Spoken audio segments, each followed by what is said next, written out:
여러분 안녕하십니까, 윤은기입니다. 지난 8월 전미영년에서 나온 보고서를 보면 놀라운 내용이 실려 있습니다. IMD 국가경쟁력 순위에서 우리나라가 일본을 추월했다는 겁니다. 국가 신용 등급도 1인당 경상 GDP도 그리고 제조업 경쟁력에서도 우리나라가 일본을 앞섰습니다. 지난 몇 년 사이 대체 무슨 일이 있었기에 우리나라가 경제대국 일본을 추월할 수 있었을까요? 오늘은 우리나라와 일본에 대해서 폭넓은 식견을 갖춘 분을 모시고 이 내용에 대해서 자세히 알아보도록 하겠습니다. 함께 만나보시죠.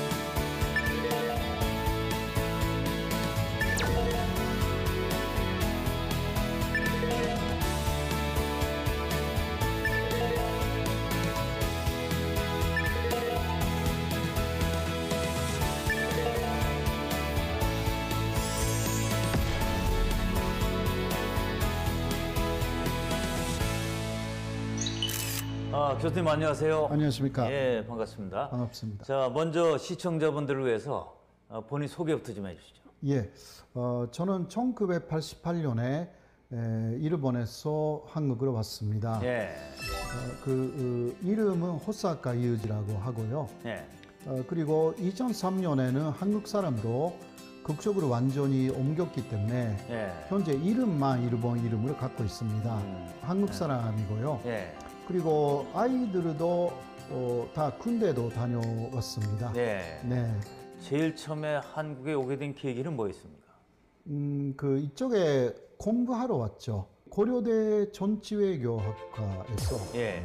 공부를 했습니다. 아. 일제 간점기에 대해서 연구를 좀 했습니다. 네. 쭉 연구를 마치고 뭐 일본으로 갈 수도 있는데 네. 귀화를 한 계기는 또 뭡니까? 네. 제 연구가 일제 간점기 연구였기 때문에 예. 그리고 특히 박사 과정 때는요, 한국에 남아있는 일제가 남기고 간 예. 문서를 중심으로 연구를 했습니다.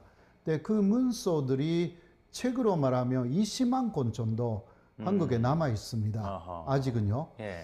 그러니까 국립중앙도서관이나 계속 일제 시대부터 있었던 예. 그런데 많이 남아 있습니다. 자료들이. 예, 자료가요. 예. 그것을 계속 연구하고 싶은 욕심이 생긴 것입니다. 예. 그렇게 하기 위해서는 한국에 남아야 된다라고 생각을 했습니다. 예. 그래서 그 경우는 그때는 티칭 비자로 있었는데 예. 티칭 비자도 이게 한계가 있어서요. 뭐 몇 년마다 이게 갱신해야 되고 안전하지 않지 않습니까? 예. 그러니까 아예 기화를 하는 것을 생각하게 된 것입니다. 예. 연구 활동도 활발하게 하시지만 또 학생들 강의도 바쁘실 텐데 그래도 방송 많이 나왔잖아요. 아, 네. 방송에 많이 나오는 뭐 이유가 있습니까? 이유는 불러주셨기 때문에. 물론 네. 불러줘야죠. 예. 예. 이제 한일 관계 이슈가 또 생기면 예. 방송에 찾잖아요, 이제. 어떤 면에서는 제가 안 나갈 경우에는 한일 관계가 좋을 때입니다. 아하, 그렇겠네요, 또. 한일 관계가 상당히 문제가 될 경우는 제가 그런 연구를 많이 했기 때문에 예. 독도, 예. 위안부, 그렇지. 강제징용. 예. 그러니까 그쪽은 또 연구 전공자니까. 예. 네네. 그래서 불러주신 것 같습니다. 예.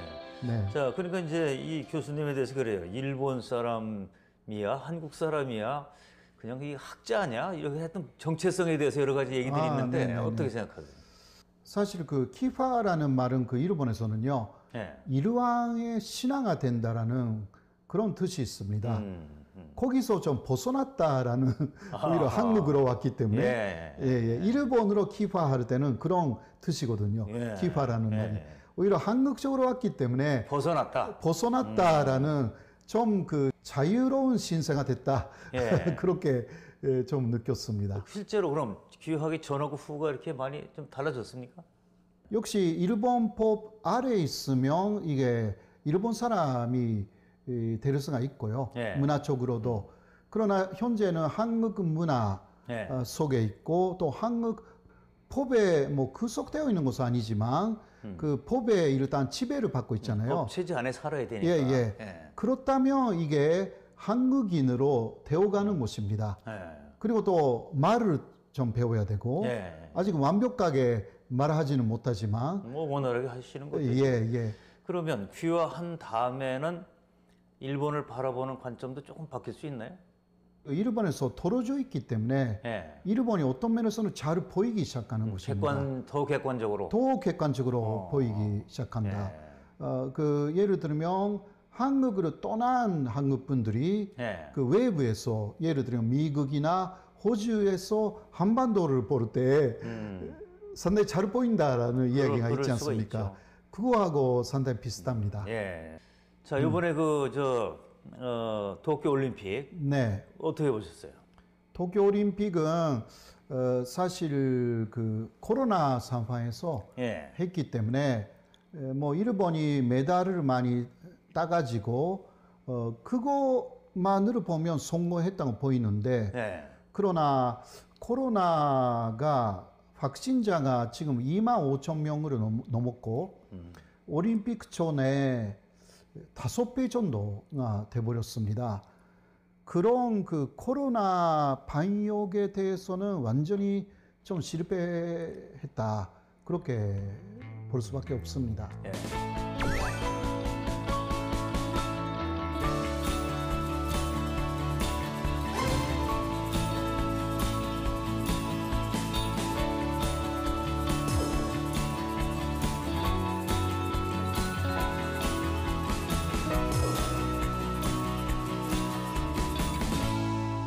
일본은 엄청난 농업 선진국이다 이렇게 다들 알고 있는데 네. 뭐 양쪽 농업을 뭐 구체적으로 비교하시는 않으셨겠지만은 어떻게 보세요? 예, 그 비슷한 부분도 있습니다. 예. 그거는 1945년 이후에 농지 개혁을 했다. 농지 개혁을 했고. 그거는 일본도 한국도 마찬가지였습니다. 예. 그러니까 지주를 해체했다라는 예. 부분이죠.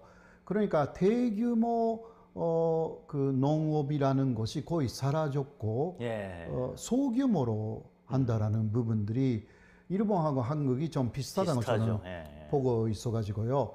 그래서 결국은 그 미국 같은 아주 엄청난 규모의 농업은 좀 어렵고 예. 그래도 승부를 하기 위해서는 좀 좋은 곳으로 만든다. 소규모로 하되 좀 질적으로 좋은 거. 질적으로. 그러니까 일본은 그 품종 개량라는 예. 것을 굉장히 많이 해왔고 그리고 일본에서는 그 농업을 그 많이 대학에서 농학부를 만들어서 예. 대학교 교육에서 일단 농업이라는 것을 그 발전하려고 예. 노력을 많이 한 것을 알고 있습니다. 예.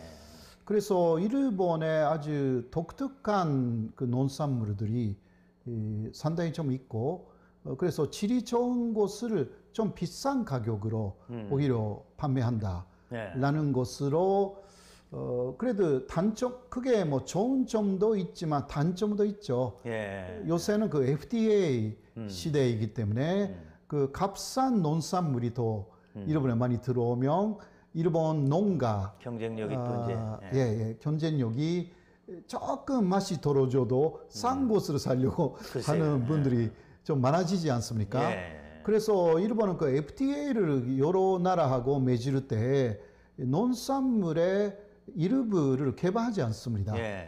네, 이런 부분들이 단점이기도 하고 장점이기도 하다라고 할 수가 있습니다. 그리고 서로 이제 비슷한 우리나라하고 좀 비슷한 점이 많이 있고 네네, 그런 그런 면에서. 거죠. 우리도 지금 이제 고양세 신설에 대한 얘기들이 나오고 있는데 일본도 그 농업 정책 이것도 정교하게 많이 잘 돼 있는 거죠, 그러니까. 일명 고양세라 불리는 고양사랑 기부제는 자신의 고향이나 특정 지자체에 기부금을 내면 세액공제와 지역 농특산물로 혜택을 받을 수 있는 제도입니다.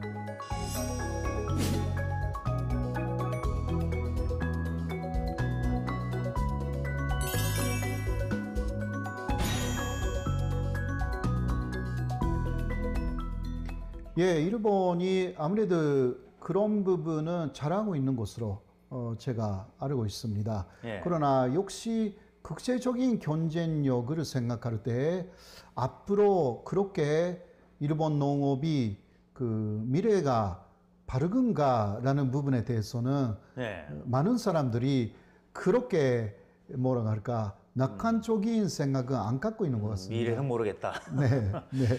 자, 이제 우리가 일본이 농업이 뭐 많이 발전됐으니까 우리도 농업을 일본에서도 많이 배웠어요. 그 일본이 하여튼 우리보다 먼저 이제 선진화에 들어섰기 때문에 양쪽을 다 보실 때 일본을 우리가 어떤 관점을 보면 좋겠는가? 어떻게 생각하세요? 예, 지금 예를 들면 반도체라든가 예. 이런 것은 한국이 사실상 일본으로 굉장히 많이 앞섰다라고 할 수가 있는 부분도 예. 대단히 많습니다.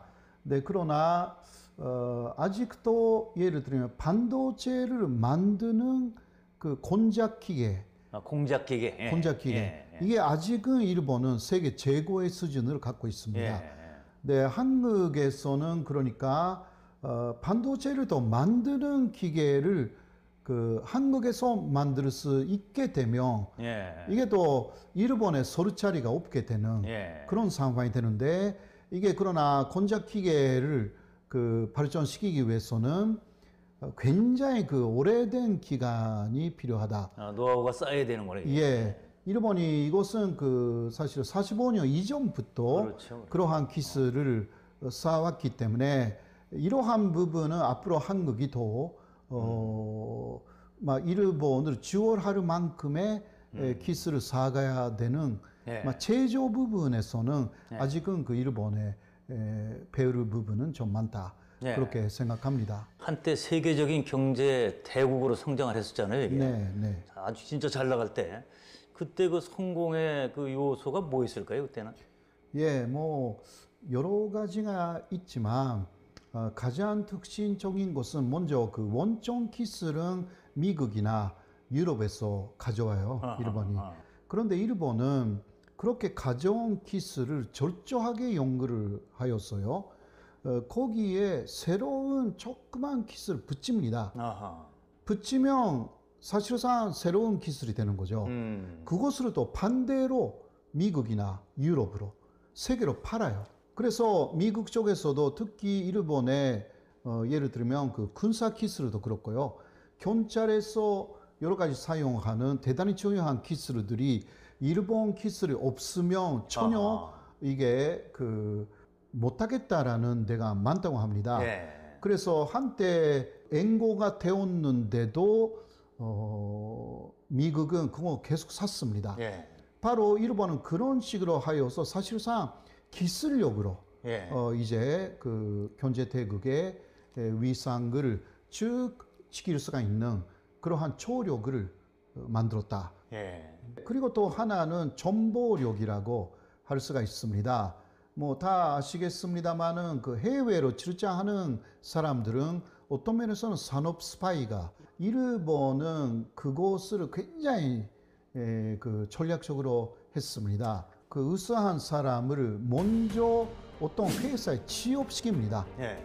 네, 그게 3년 정도 거기서 기술을 다 배우고 그냥 회사를 그만두게 하여서 또 다시 이쪽에 입사시키는 거죠. 예. 엄청난 기술을 그냥 뺏어왔다라는 것도 예. 있습니다. 예. 말하자면 이제 산업 스파이. 네네. 근데 그거를 이제 티가 확 나게 하는 게 아니라 아주 교묘한 방법으로 예. 잘 흡수해가지고 네. 자기들이 이제 활용하고 이런 예. 거. 일본이 그것을 굉장히 교묘하게 잘 눈에 안 보이게 예. 굉장히 잘했습니다.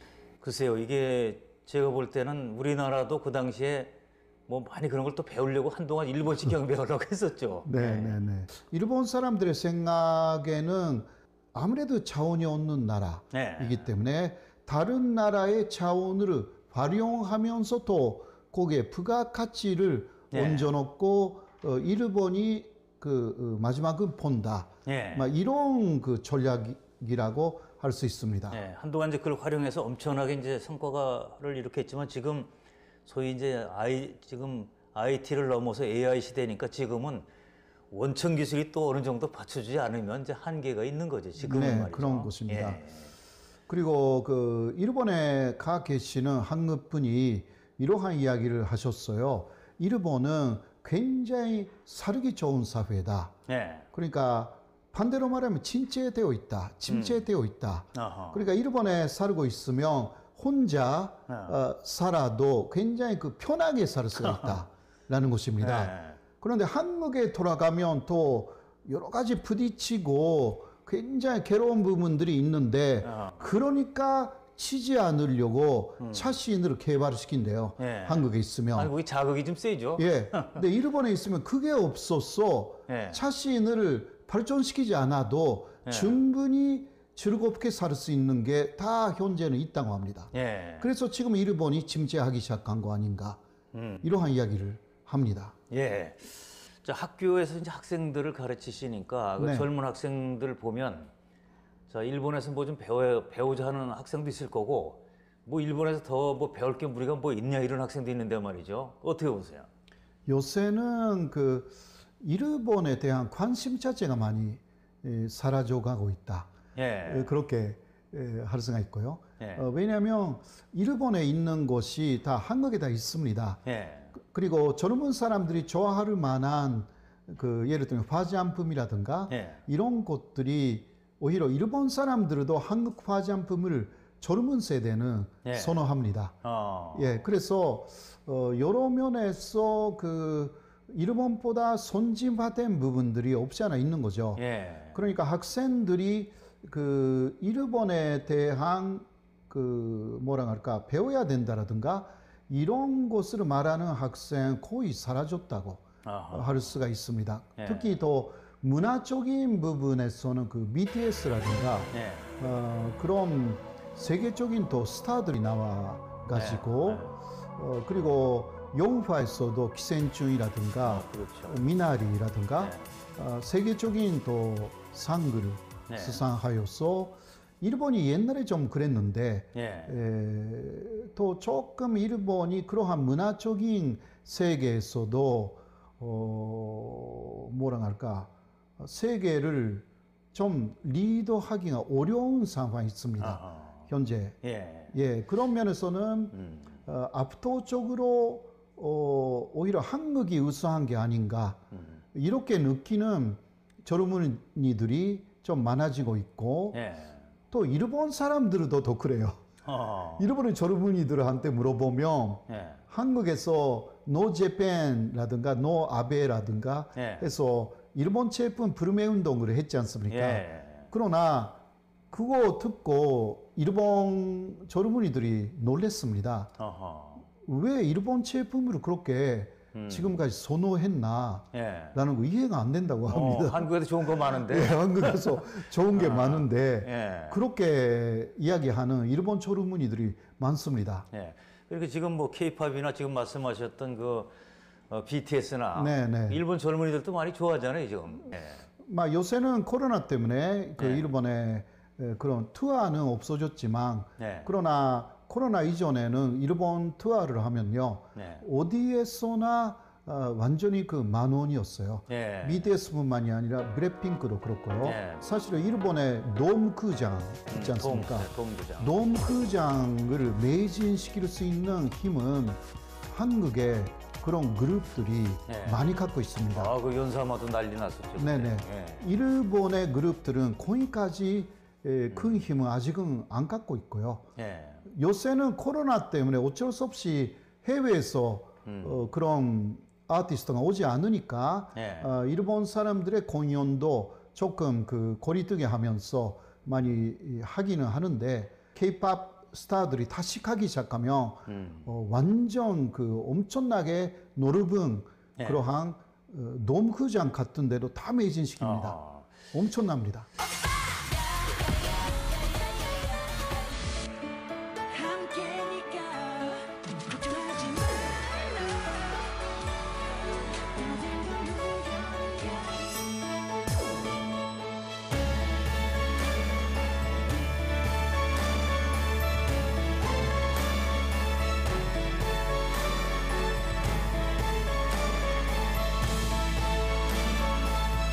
자, 이제 그 한국의 위상, 저도 뭐 과거에는 이제 일본에 뭐 출장도 다니고 관광도 다니고 해봤는데 이게 사실 10년, 20년, 30년 전하고 지금 완전히 달라졌거든요. 보면 예. 한국의 위상이 정말 많이 높아졌구나.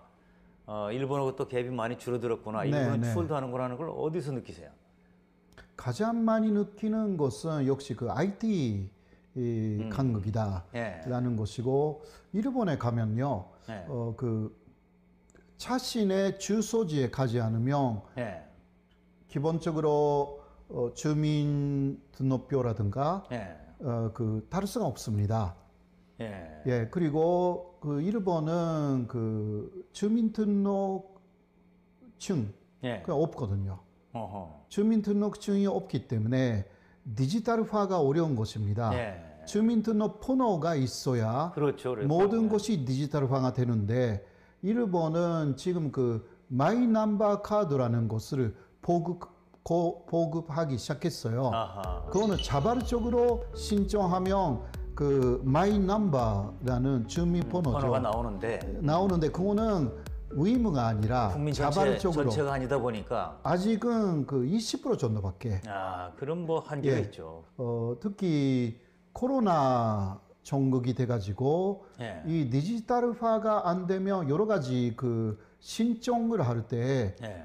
상당히 어렵습니다. 불편하게 많죠. 엄청나게 그러니까 일본이 불편한 것입니다, 현재. 예, 그 저 유엔이 평가하는 그 전자정부 이 평가에서 한국이 계속 우리나라 1등이거든요. 전자정부 체계, 네, 네. 전자행정 체계. 네, 근데 그 일본을 보니까 공무원들이 아직도 팩스를 선호하고 있다. 맞습니다. 그 왜 그러는 거예요? 이게 그 일본이 그러니까 10년 전에 20년 전에 일본으로 당신은 그 아직도 예를 들면 중국한테 지원을 당하지도 않았고 예. 미국 다음에 세계 2위의 경제 대국, 예. 그게 계속 간다고 생각한 거예요. 아하. 그렇기 때문에 그 경영 시스템이나 경영 제도를 그대로 그 바꾸지 않았다라는 혁신을 부분들이 안 시키니까. 예. 근데 또 IT화를 많이 하면 그 IT로 일자리를 그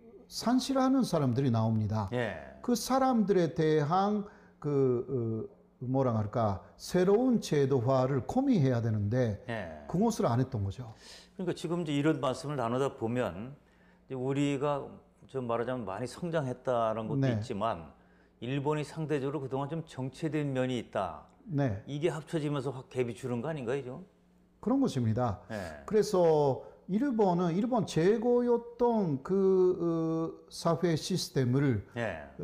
그대로 뭐라 할까 가져가려고 한 거죠. 예. 제고였기 때문에 막 세계 2위 그 정도로 제고라고 생각한 거죠. 예. 그리고 한때는 미국으로 지원을 했으니까 거기 1985년에 프라자 합의 때 사실상 도쿄도의 네. 도지가 미국 전체의 도지 값보다 올라간 적이 있었습니다. 일본 자본이 미국 가서 막 사고 난리 났죠. 예, 엄청나게 많이 쌌죠. 네. 그러니까 일본이 좀 짧은 기간이었지만 세계 최고를 맛봤습니다. 예. 그것을 계속 그 유지하려고 한 거죠. 그런데 잃어버린 20년, 30년이 돌아왔고 아하. 그 거품이 붕괴되고 그때 굉장히 많은 개혁을 했었어야 되는데 예. 그 일본 사람들의 예를 들면 전신고용제도라든가 예. 있었지 않습니까? 그래도 전리해고를 많이 하기 시작했지만 역시 전신고용이라는 네. 전통이 있어서 사람을 많이 그 해고할 수가 없습니다. 예. 일본에서. 그렇기 때문에 사실 보면 지금 그 우리 한국의 눈으로 보면 필요 없는 사람들이 굉장히 많이 있는 거예요. 예. 예. 예를 들면 IT화하면 그 총이 자체가 필요 없으니까. 그렇죠. 그렇죠. 그리고 10명이 하던 걸 뭐 반의 할 수도 있고. 그러니까 뭐 한 사람으로 할 수도 있고, 예. 그래서 완전히 자동화 할 수도 있고, 예. 그렇게 하면서 지금 한국은 물론 그 취업의 문제가 있기는 하지만 새로운 길을 사실 엄청나게 모색하고 있고 그렇죠. 새로운 길이 만들어지고 있는 것입니다. 그 노력을 일본은 하지 않았던 거예요. 예. 이게 엄청난 지금 문제가 되어 있어가지고 결국은 그 한국이 IMF를 겪으면서 오히려 빨리빨리 분발을 한 거죠, 이제. 예, 체질 개선을 한 것입니다. 예. 일본은 IMF라는 비슷한 것이 있었지만 한국 정도 IMF는 오지 않았어요. 예. 왜냐하면 IMF에 돈을 빌려주는 나라가 일본이니까. 그렇죠. 그렇죠. 예, 그러니까 IMF라는 게 구조적으로 원리가 없는 것입니다. 예. 그렇기 때문에 오히려 일본은 좀 너무 반심해 버렸다. 예. 자, 그래서 그런지 옛날에 이제 전 세계에서 미국 빼놓고 우리가 최고다 이런 네. 자긍심이 있어서 그런지 모르겠었는데 우리나라를 특별히 국제 무대에서 견제는 잘 안 했다고 일본이. 네. 요새 약간 견제하는 듯한 느낌이 있어요. 맞습니다. 예. 그러니까 여러 가지 경제적인 지표에서 네. 한국이 일본 추월했습니다. 추월한 게 많죠 또. 굉장히 많습니다.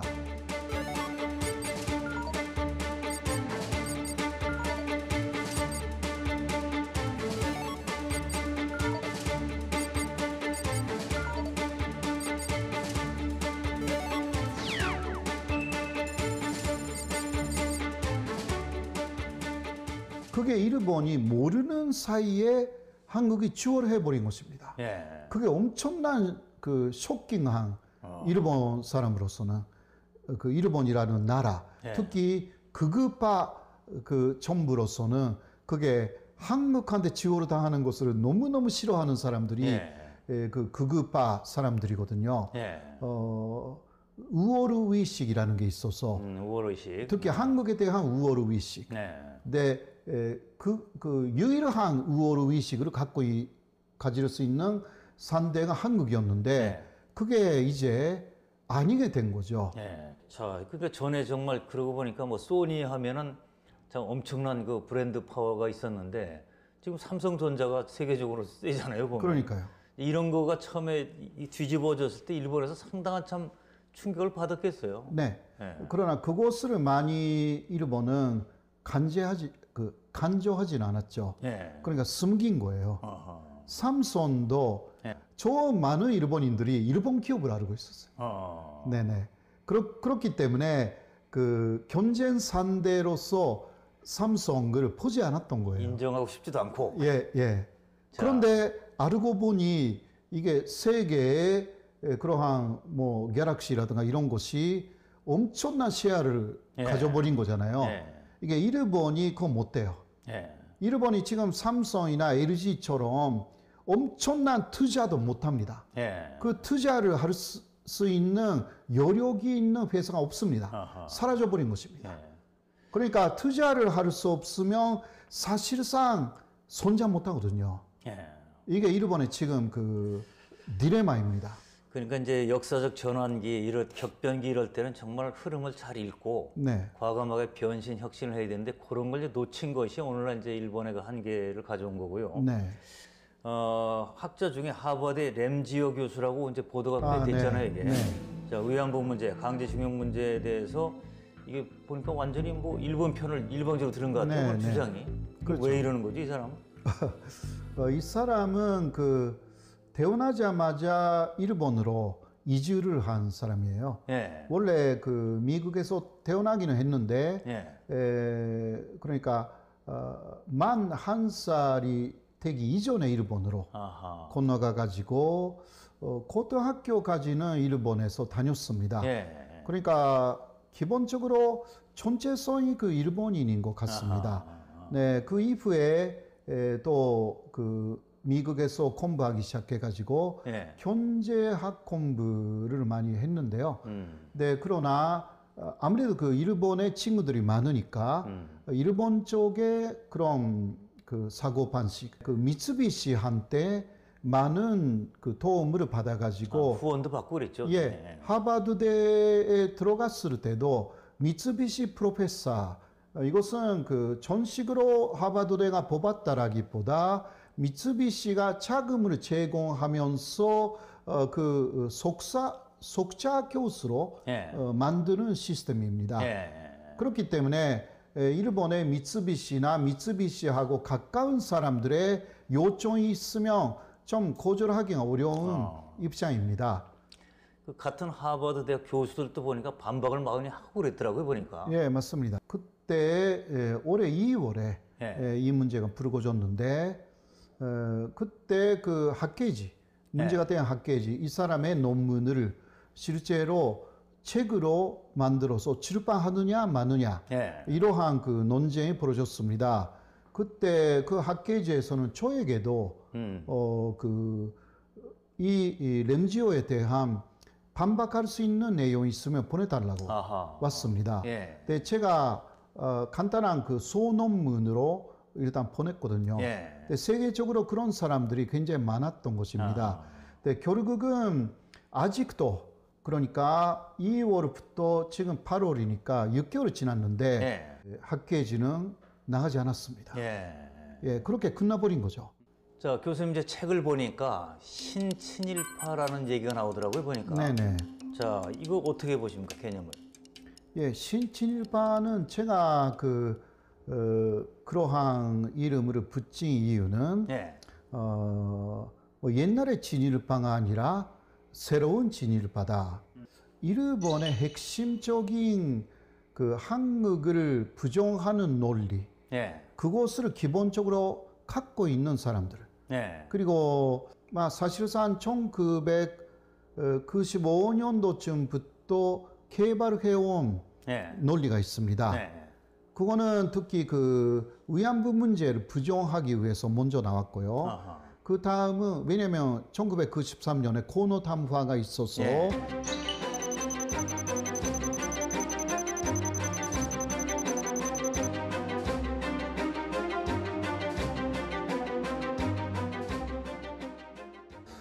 고노 담화로 사실상 그때 일본 정부가 그 위안부 강제 연행을 상당 부분 인정한 것입니다. 예. 그래서 일본 내의 극우 세력은 고노 담화를 부정하기 위해서 이제 반대 논리를 만들기 시작합니다. 네, 거기에 그 새로운 교과서를 만드는 모임이라든가 일본 회의라든가 만들어지는데요. 또 2000년에 들어서는 강제징용 문제도 네. 한국이 주장하는 강제징용이라는 게 없었다. 그때 다 변등하게 다루어졌고 어떤 불편함도 주지 않았다. 네. 라는 그 논리를 만들기 시작합니다. 네. 일본이. 근데 그것을 한국 사람인데 그대로 수용한 분들이 있어요. 아, 그 논리를 받아들이는 논리 사람들. 그대로. 아하. 그리고 일본에서는 그 특히 위안부 문제에 대해서는 위안부들은 일본이나 당시 조선에서도 있었던 콘창 그러니까 정부가 인정한 그 공식적인 매춘부 네. 당시는 그런 제도가 있었지 않습니까? 그 일종이다. 그러니까 콘창이기 때문에 그냥 영업이었다. 네. 이게 그 일본의 그런 자기들이 그 사람들의 만들어낸 논리, 예, 예. 자기들이. 핵심이에요. 예. 그게 핵심적인 논리인데 네. 한국 분들 중에서도 그대로 말하는 사람들이 있는 것입니다. 근데 위안부 제도는 그 아무리 봐도요 콘창제는 아닙니다. 예. 콘창제라는 것은 공개되어 있어야 돼요. 먼저 공개되어 있어야 되고 다 계약서가 있어야 돼요. 예. 여성들하고 포주라고 하죠. 예. 포주들 사이에 계약서가 정확하게 있어야 되고 네. 그러니까 그 계약서로 인해서 여성들이 보호를 네. 받을 수가 있는 제도입니다. 네, 그리고 그 경찰에 다 등록되어 있어요. 네. 그러나 당시 위안부들은요, 특히 조선이 위안부는 계약서 같은 게 하나도 없었어요. 네. 예. 그리고 콘창제라는 그 법이 일본에 그리고 조선에 있었어요. 네. 그 법 자체가 위안부 제도에는 어떤 규칙 그런 것도 없었습니다. 전혀 다른 건데. 전혀 다른 건데 콘창제라고 하는 거죠. 그것을 그대로 수용한 한국 분들이 있는 거죠. 자, 그러니까 신친일파의 개념이 이제 그런 개념인데, 네. 이제 한일 관계가 뭐 시끄럽다가 강한 충돌이 있다가 또 좀 가라앉았다 이렇게 반복되고 있는데, 이 신친일파가 그 한일 관계에 미치는 영향, 이걸 어떻게 봐야 돼요? 그거는요, 한국이 말하자면 그 사람들 말로는 반일 감정을 갖고 있는 거 모두 역사적인 사실이 아니다. 예. 이렇게 하여서 그 사람들의 목적은 반일 감정을 없애는 것이 목적입니다. 예. 그렇게 하여서 한국하고 일본이 사이좋게 간다. 이거는 뭐 사이좋게 가는 것은 좋은데 예. 일단 반일 감정을 없애고 그 한국하고 일본이 하나가 돼가지고 사실 북한을 무너뜨리는 그러한 동맹으로 가자라는 목적을 거의 갖고 있는 것 같습니다. 예. 그러니까 2006년에 일본의 극우 쪽에서 그 북한 쪽으로 잘 아는 한국 사람들을 많이 지원하자 이러한 계획을 세웁니다. 예. 그렇게 하여서 그 결과로서 그 신친일파에 많은 분들이 나타났다고 보이는 정황들이 여러 곳에 나타나 있습니다. 예. 네. 자, 일본 그러니까 극우 세력들의 그런 아주 말하자면 멀리 내다보면서 네네. 계획적으로 움직이는 거에 말려 들어가면 안 된다. 실체를 그런 정확히 알자. 거죠. 예. 그러니까 그거는 한국 사람의 영혼을 파는 예. 행위이고요. 예. 그리고 또 역사적인 엄청난 왜곡이고, 그렇죠. 역사 예. 왜곡 자체가 왜곡된 거니까. 예. 그리고 일본이 또 위안부 문제라든가 간제 지원 문제는 일본의 지면적인 문제입니다. 그것을 일본은 사실은 일본 안에서 해결해야 하는 거죠. 예. 근데 그러나 일본은 그것을 해결을 하려고 하는 제도가 없어요. 일본에서는. 그거는 국가인권위원회가 있어야 해결할 수가 있습니다. 예. 그러나 일본은 유엔이 30년 이상 일본에 공고하고 있는 국가인권위원회를 절대 만들지 않습니다. 아하. 만들면 한국에는 있거든요. 예. 그러나 그것을 만들면 일본은 위안부 문제나 자기들 간제 문제가 지원 다 드러나니까. 문제를 자신들의 문제를 해결해야 돼요. 그렇지. 국가 안에서 예. 국가인권위원회가 있으면 예. 이거 외면할 수가 없습니다. 사실상. 그러니까 안 만드는 거니. 예, 그러니까 만들지 않는 거예요. 예. 그래서 결국은 만들지 않고 왜곡시켜 가면서 한국인까지 동원시키고 레무지오 같은 미국인까지 동원시키고 예. 일본은 문제 없었다. 예. 이런 식으로 하여서 특히 큰애 문제였기 때문에 이게 일본군을 부활시킬 때 상당한 장애 요소가 됩니다. 예. 지금 일본 그 극우의 목표는 자위대를 일본군으로. 그때 큰 문제가 되는 것은 일본군이 침략을 했다. 이 부분이거든요. 그리고 침략 중에 위안부 문제에는 엄청나게 치명적인 일본군의 그 뭐라 할까 범죄예요. 예. 이것을 그러니까 먼저 그 없었던 일로 해야 된다. 예. 이러한 사실상 거대한 계획하에 움직이고 있는 것입니다. 이 신일파라는 그 개념은 그 일본 극우 세력들이 그런 계획적으로 역사를 왜곡하면서 만들어가는 곳에 동조되는 그러니까 사람들 앞잡이예요. 얘기. 예. 일본의 새로운 앞잡이들입니다. 그리고 일본 전쟁 아니라 일본 극우 세력의 앞잡이인 것입니다. 예. 자, 이런 것을 우리가 좀 그야말로 조심해야겠다. 네. 자, 이런 생각을 다시 하게 됩니다. 자, 그러면 친일파에 대해서는 우리는 어떻게 대응을 해야 됩니까? 먼저 교육이 대단히 중요합니다. 예. 그러니까 일본군 위안부 문제 그리고 간제 지원 문제 그거는 뭐 대표적인 것이지만 예. 그러나 일제 강점기라는 것이 실제로 어떤 시대였는가 물론 어느 정도 교육을 하지만 그게 너무 감정에 치우친 교육이라는 부분들이 있어서 예. 그것을 수량화하고 좀 더 객관적인 내용 그리고 아까 제가 조금 이야기했지만 예를 들면 콘짠제에 대한 그 간단한 해설이라든가 예. 그거하고 위안부 제도가 어떻게 달랐는가라는 것이라든가 약간 심층적인 부분까지 어느 정도 있어야만이 일본 쪽의 논리 권세를 막을 수가 있습니다. 예. 간제 지원 문제도 일본 쪽에서 그때 월급은 그냥 간제 지원한 것은 그 사실이지만 그때는 일본인이었고 예. 뭐 일본 시대니까 일본인이었고 극적이 같았기 때문에 극적으로 같은 사람을 징용한 것은 이게 전시 같은 상황에서는 국제법으로 존담화되어 있다라든가 이게 일본의 논리예요. 거기에 대해서 어떻게 대응하는지 그거는 쉽게 말하면 그때 한국 사람이나 대만인들에게 권리를 주지 않고 의무만 강조했습니다. 권리의 핵심은 선거권이었어요. 한국이나 대만에 예를 들면 국정 선거, 국회의원 선거권 없었습니다. 하나도.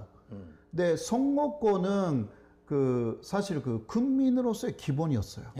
그것을 주지 않고 목숨으로 요구한 거예요. 그때 일본이. 이것 자체가 엄청난 부당한 행위였습니다.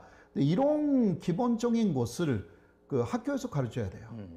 그러니까 그런 것이 교육이 안 돼 있으니까 말려 들어간다. 그러니까 아주 기본적인 개념을 학교에서 가르치는 그러한 내용이 사실상 없습니다. 물론 이러한 피해를 받았다라든가 그러한 것들이 있지만 좀 더 본질적인 내용, 본질적이고 체계적인 교육이 체계적인 필요하다. 교육이 필요하고 또 예를 들면 일본의 강제징용으로 간 조선의 남손들은 거의 단광으로 갔어요. 단광. 그런데 단광 노동이라는 것이 일본에서는 제수 노동이었다는 거예요. 원래. 거기에 한국 사람들이나 중국인을 투입한 것입니다. 제수 취급한 거죠. 그러니까 기본적인 내용이에요. 그런 거 한국에서 가르치는 데가 없어요. 그런 것까지도 제대로 알려줘야 된다. 제대로 가르쳐야 되는 거예요. 당시의 상황을 정확하게. 근데 이게 그렇지 않으면 일본을 경제적으로는 거의 극기를 했어요. 근데 그러나 정신적인 부분 이런 것도 정확하게 알고 일본이 잘못되어 있고 신진일파의 주장이 엄청나게 팩트를 왜곡시키고 있다. 이런 것을 팩트 자체를 가르쳐야만이 속아 넘어가지 않는다. 라고 저는 말하고 싶습니다.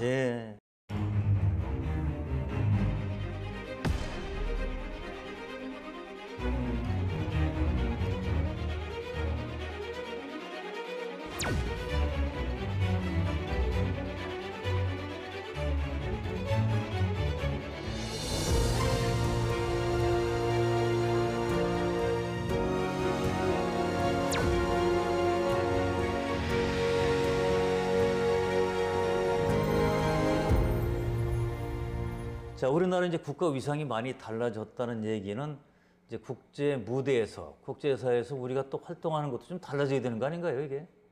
그렇죠. 여러 면에서 많이 달라졌다고 저는 생각합니다. 이미 많이 달라졌다. 그러니까 예를 들면 한국인의 특성상 일본하고 뭔가 부딪힐 때는 다른 나라하고 좀 태도가 바뀌는 거죠. 특히 한일전 축구라든가 야구라든가 뜨거워지는 거죠. 절대 이거 패배하면 안 되는. 패배하면 먼저 감독의 목이 날아가고 이런 거 아닙니까? 일본이라고 하면 좀 특별하게 보는 이런 곳에서 이제 조금 달라질 수 있는 그런 시점에 왔습니다. 일본도 어떤 많은 외국 중 하나다. 그렇게 하면 또 자연스럽게 여러 가지가 또 좋아질 가능성이 있습니다. 우리도 이제 성장했으니까 좀 말하자면 아량이라고 할까 이제 포용력도 커져야 된다 이렇게 또 볼 수도 있겠네요. 그러니까. 너무 일본을 그런 식으로 적대시할 필요가 없는 거죠. 일본이 계속 아래로 내려가고 있기 때문에. 그러면 말이죠. 기왕 얘기 나온 길에 한일 관계가 이제 우리 좀 발전적으로 미래지향으로 가자 이런 얘기가 나오는가 하면 조금 몇 년 지나면 또 그냥 난리가 나가지고 갈등이 생기고 말이죠. 부딪히고 조금 또 가라앉다가 또 부딪히고 이거 계속 될 건지 정말 언제 어떤 방식으로 풀어야 될지 어떻게 보세요? 아무래도 8월 15일에 광복절에 문재인 대통령의 메시지를 보면 여러 가지 한국과 일본 사이에 있는 문제는 피해자 중심주의로 해결해야 된다. 이러한 부분은 변함이 없었습니다, 사실. 그러나 한마디 하신 말씀 중에 경제적인 부분은 많이 좀 풀어야 되는 거 아닌가. 예. 근데 이것은 그 일본 쪽에서 아직 수출 규제라든가 풀지 않았는데요. 예. 그것을 떠나서라도 교류를 많이 활성화 해야 된다. 그런 메시지이기도 했습니다. 예. 그런 면에서는 그 경제적인 부분은 일본도 지금 상당히 어렵거든요. 예.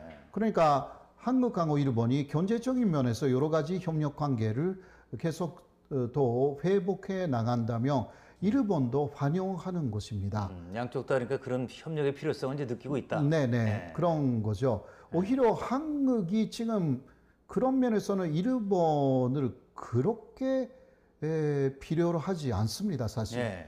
한국이 지금 그 많은 선택지가 지금 만들어졌습니다. 예. 네, 오히려 일본이 많이 한국을 필요하는 부분들이 있기 때문에 예. 좀 경제적인 협력이라는 데서 물꼬를 드는 게 어떠냐, 예. 좀 그렇게 생각합니다. 예. 자, 지금 농업 쪽에 우리나라 농산물을 또 일본으로 수출도 많이 하잖아요, 그러니까. 네네. 자, 근데 서로 뭐 수출하는 데나 수입하는 곳이나 이런 게 이제 꼬이면 서로 어려울 텐데 이 문제는 또 어떻게 풀어가야 됩니까? 그렇죠.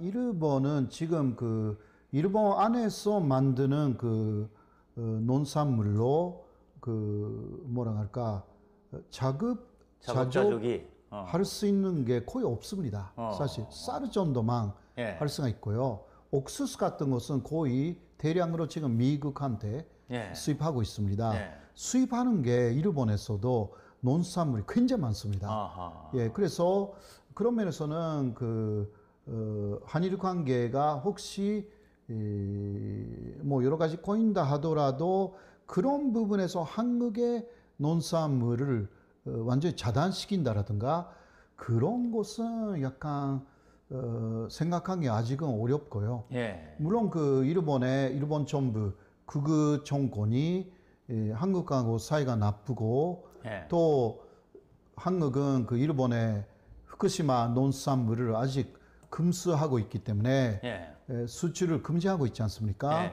그 보복으로 한국의 농산물도 수입하지 않겠다라든가 예. 이런 식으로 나오면 좀 곤란하지만 그러나 그것도 그런 식으로 하면 또 그 WTO 위반이 됩니다, 일본이요. 아하. 그러니까 그렇게 뭐 막무가내 쉽게 할 수도 일본도 없고. 할 수도 없습니다. 예. 그런 면에서는 그래서 경제 부분은 일본이 특별하게 이유를 붙여가지고 수출 예. 규제를 한 그 내용도 사실상 기업에서는 예. 그렇게 안 하고 있지 않습니까? 예. 그 플라스서 같은 것은 일본의 기업이 한국은행에도 공장을 만들어 가지고요. 예. 기타 많은 그 삼소재에 대해서는 거의 다 수출 규제 하고 있지만 해결된 것입니다. 예. 예, 그런 식으로 이게 경제 논리로 서로가 피해를 보지 않도록 그 움직이는 생리적인 부분이 있어가지고 예.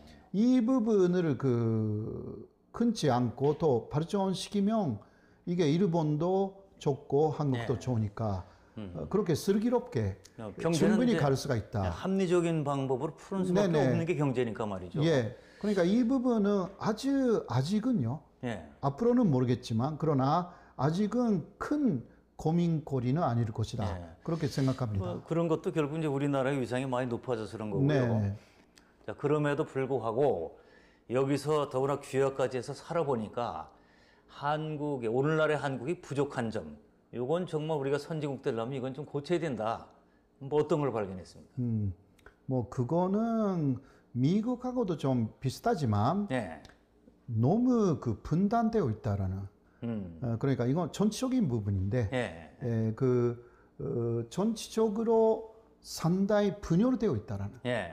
그러니까 이게 차후의 대결라는 부분이나 그런 곳에서 그러니까 극강화 하나가 되어 가지고 뭔가 그 국제적으로 할 때 상당히 마이너스가 된다. 예. 그렇게 좀 보거든요. 그러니까 남남 갈등이라는 것이 너무나 여기는 그러니까 심하다라는 남 것을 갈등, 진보, 남 보수, 갈등. 뭐 여야 싸우고 막 예, 이렇게. 예. 막 어느 나라든 그 부분을 어느 정도 지향해 나가지 않으면 굉장한 그 국가적인 위기가 올 때 힘을 발휘할 수가 없습니다. 그렇죠. 이제 한국에서 이렇게 오래 살아보니까, 야, 이 한국 정말 이런 면은 참 매력적이다. 생활인으로서. 네네. 참 한국이 뭐, 어떤 사람 그러잖아요. 정말 재밌다, 한국이. 이렇게 네네. 되겠는데, 뭐가 좋은 점이 뭐가 있습니까? 매력이. 매력은 역시 그 진짜 이거다라고 생각하면 한국 분들은 돈도 많고 네. 그러니까 이해관계를 떠나서 그 도와주시거나 네. 이런 게 있어요. 네. 진짜 서로 믿으면 이게 그 인정이 느껴지죠. 인정이 느끼고 또 칸까지 배준다라는 말이 있잖아요. 예. 예. 이러면 그런 말이 없어요. 어. 예. 그런 면에서는 그 좀 이익을 떠나서 뭔가 보람이 있으면 끝까지 좀 열심히 거기에 매진한다라는 예. 그게 매력이에요. 한국에. 그 인간적인 매력이 음. 일본보다 많이 느꼈기 때문에 제가 여기에 있는 어. 거죠. 확실하게.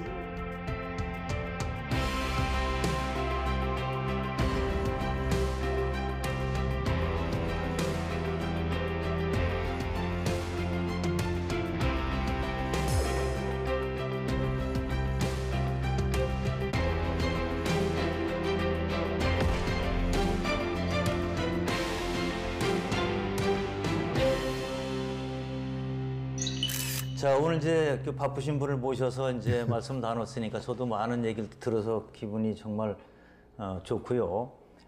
끝으로 우리 방송을 봐주시는 시청자분들을 위해서 좋은 말씀 한 말씀 부탁드리겠습니다. 예. 그 아무래도 한국은 앞으로도 계속 발전하는 나라가 될 것이라고 생각합니다. 네, 그러나 한국이 그 해결해야 되는 문제도 많습니다.